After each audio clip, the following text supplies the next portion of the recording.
जी अदनान साहब माशाल्लाह माशाल्लाह जी नवे पास हुए आवाम माशाल्लाह जी 4-5 साल हमारा नौवीं पास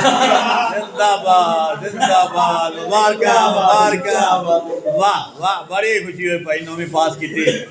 और शुक्र है ਤੁਹਾਡੇ ਘਰੋਂ ਇਹ ਕਿਲਾ ਜਿਹੜਾ ਨਾ ਇਹ ਪਾਰ ਕੀਤਾ ਤੁਸੀਂ ਮੁਬਾਰਕ ਹੋਵੇ इतना इस्तकबाल तेन 3 साल तेरे 3 सालों का सिर लै गया अजे नंबर फिक्स करने चाहिए पूरे लेने हां जी हां यार वैसे आपस की गल आ ये 3 साल में डिवाइड किया जाए हेलो डिवाइड किया फी साल ओए उस्ताद जी फी साल पता कितने तेरे नंबर बनते 119 नंबर तेरे बनते शेरा तू तो एंड कर गया चलो उस्ताद जी तेरे सेरा बनदा तू आजकल यूट्यूबर है आए आए एडा तेरा मुंह है ओ भाईजान जेड़ा जिंदियां मेहनतां जिन्हां दे मनतां जेड़े किते किते सरदार साहब कोणों तो पाया नहीं 3 साल भाई 3 साल बाद तो बड़ा वीर आज खुशी का हार किया जी मेरी बहुत हुई यार मैं दिगा ला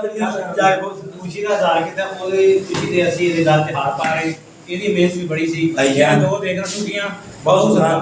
ਲਿਆਦਾ ਅਸੀਂ ਦਵਾਰ ਵਾਲੇ ਜਾ ਰਹੇ ਵੀਡੀਓ ਬਿਆਨ ਚ ਆ ਗਿਆ ਤੇ ਉਹ ਸੁਪਨੀਆਂ ਤੇ ਦਵਾਰ ਵਾਲੇ ਜਾ ਰਹੇ ਕੋਈ ਬੰਦੀ ਖੜੇ ਦਵਾਰ जिंदाबाद जिंदाबाद माशाल्लाह अल्लाह वारिस ठीक है।